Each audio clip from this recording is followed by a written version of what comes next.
নয় যে বন্ধু আমাদের চোখে নতুন ভোজ নয় যে বন্ধু আমাদের চোখে নতুন ভোরের স্বপ্ন শত সহস্র ভাঙাচোরা মুখে ফিরবে দিগন্ত লাল হয়ে গেলে ওই সে সঙ্গে জানারা খানকে দশটা হাতুড়ি দ্বারা চিহ্নে এতগুলো ওয়ার্ডে যে সাফাই কর্মীরা আছে, যে আইসিডিএস সেন্টার আছে, সেখানে যে মহিলারা সুস্থতা সেবা নিতে যাবে, তাদেরকে যারা সেবা দেবে, তাদের জন্য কোনো কথা বললেন না। ব্লুপ্রিন্ট নেই কেউ, কারণ তিনি এখন কয়লা চোরের টাকার পয়সাতে গাড়িতে ঘুরে বেড়াচ্ছেন গোটা দুর্গাপুর আর গোটা আসানসোল জুড়ে। আর আপনার আমার ট্যাক্সের টাকাতে 100 কোটি টাকা খরচা করে হেলিকপ্টারে ঘুরে বেড়াচ্ছেন, মিথ্যে কথা বলছেন।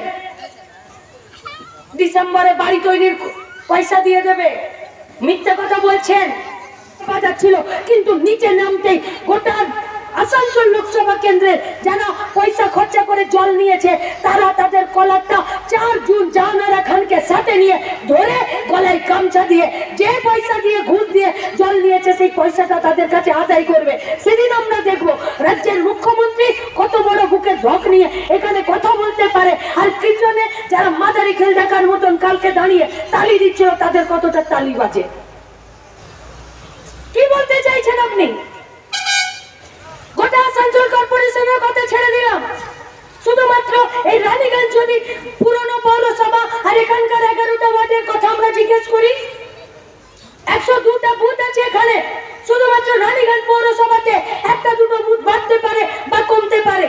सुबह जब हम लोग घर से निकलते हैं तब जो लोग सफाई करते हैं सुबह से लेकर दोपहर तक इस कड़कती धूप में, तब भी हम लोग बोलते हैं যে আমার নালিটা একটু ওইদিকে বেশি করে নিয়ে নিবি।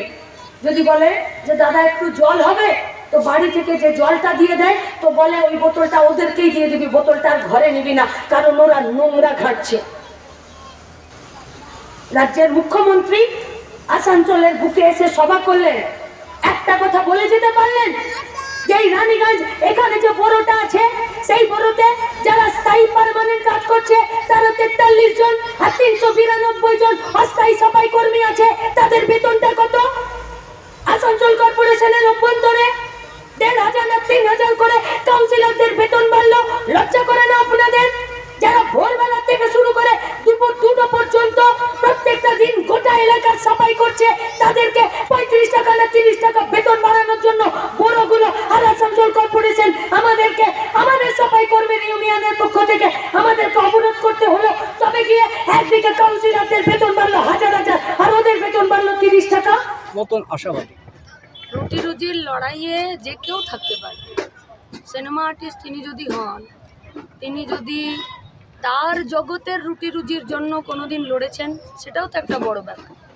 কিন্তু তারা কি লড়ছেন আদৌ? সিনেমা আর্টিস্টরা প্রচারে এসে মানুষকে কোন চমকে নিয়ে যেতে চাইছেন? যে কোনো চমকে নিয়ে যান। আসানসোলের এই এতগুলো কারখানা, এতগুলো কলিয়ারি, এতগুলো রাষ্ট্রায়ত্ত ক্ষেত্র, এই গোটা কর্পোরেশনের সমস্ত অস্থায়ী কর্মচারী, সাফাই কর্মী, তাদের জন্য কি তাদের মুখে কোনো কথা আছে?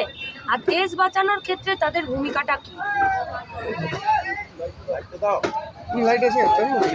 আচ্ছা, বর্তমান পরিস্থিতিতে আমরা দেখছি বামফ্রন্টের জনসভায় প্রচুর পরিমাণ মানুষ হচ্ছে, যে কোনো মিটিং মিছিলে মানুষ হচ্ছে, ভোটে কেন কনভার্ট হচ্ছে না, কি বলবেন? নির্বাচন কমিশন, আপনারা যারা মিডিয়া হাউসের আছেন তারা, আমরা যারা রাজনৈতিক দলের অংশ আছি তারা, রাজ্যের প্রশাসন এবং রাজ্যের সরকার, এরা প্রত্যেকে স্বচ্ছতার সাথে মানুষের রায়ের উপরে ভরসা করুক।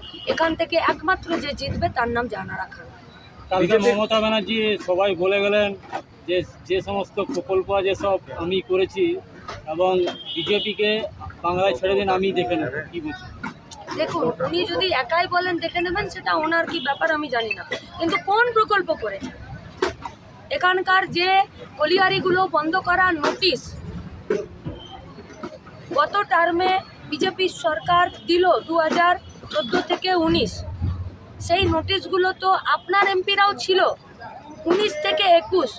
যে ওপেন কাস্ট মাইন্সগুলো খোলা এবং তার সাথে যে বিপজ্জনক অবস্থা গোটা আসানসোল ক্ষেত্রে তৈরি হচ্ছে, সেই নোটিশের বিরোধিতায় আপনার রাস্তাতে, দেওয়ালে, চিঠিতে আমরা একটা কিছু জানতে চাইছি। আমরা জানতে চাইছি যে 100 দিনের কাজের টাকাতে যে টাকা আপনি বলছেন যে আপনি দিয়েছেন, পঞ্চায়েতের বাইরে সেই 100 দিনের কাজের টাকা কাদেরকে দিলেন তাদের তালিকাটা আমরা বলছি আপনি টাঙিয়ে দিন, আমরা আপনাদের পাশে থাকি। যে 100 দিনের কাজের টাকার তো জব কার্ডের তো তালিকা ছিল, তাহলে আপনি আর আপনার ভাইপোর ছবি চাপিয়ে আলাদা করে কেন তালিকা আপনাদেরকে তৈরি করতে হলো? তাহলে কি পঞ্চায়েতের অফিসের তালিকা শেষ হয়ে গেল? যে 26,000 চাকরি গেল, সেই 26,000 চাকরির ওয়েমার সিট, তাদের রেজাল্ট সিট আপনি কেন দিতে পারলেন না কোর্টে? আপনি কেন বলছেন যে এসএসসির কমিশনের ব্যাপার স্যাপার আমি জানি না? এক্সট্রা পদ কি করে তৈরি হলো? যদি ফিনান্স কমিটি অ্যাপ্রুভাল না করে, আমার পাশে বসে আছেন প্রাক্তন বিধায়ক comrade Ronu Dutta, finance committee approve না করলে এক্সট্রা পদ তৈরি হয়? আমি কোনোদিন বিধায়ক ছিলাম না, আমি বিধায়ক নই, কিন্তু যেটুকু পড়াশোনা করেছি পাশে আমার বিধায়ক বসে আছেন, উনিও একজন বিধায়ক। বুকের ঢক থাকলে পরিষ্কার বলুন, 26,000 চাকরি চলে গেল এক্সট্রা পদে, এক্সট্রা প্যানেলের বাইরে নিয়োগ করার জন্য। ফিনান্স কমিটি যদি অ্যাপ্রুভাল না দিল, এই এক্সট্রা পদ তৈরি কি করে হলো? আর যে অ্যাপ্রুভাল দিলে মুখ্যমন্ত্রী এবং তার ক্যাবিনেটকে জানাতেই হবে। আপনি কোথা থেকে নিজের মুখকে বাঁচাবেন? আপনি দাঁড়ান 24-এ তো নারায়ণ বাউরি এখানে আমরা আসানসোল কর্পোরেশনে জিতেছিলাম, তারপরে বাঁশড়াতে আমরা এখানে বিরাট লুটপাটের মাধ্যমেও বাঁশড়া কলিয়ারিতে ওখানকার পঞ্চায়েতে আমরা জিতেছি, জাহানারা খানে এবারেও আমরা জিতবো। আর 26-এ তৃণমূল কংগ্রেসের দুর্নীতিগ্রস্ত লুটেরাদের সরকারকে আমরা বিদায় জানাবো। সবাই রেডি থাকুন। কিসের ওপর ভরসা করে আপনি এত মানুষের জোর উপরে দিচ্ছেন? ভরসা করে, রুটি রুজির উপরে, রুটি রুজির দাবিতে যে লড়াই সারা বছর ধরে বামপন্থীরা, ছাত্র যুবরা, কৃষক, শ্রমিক, মেহনতি মানুষরা করছে, তার জন্য।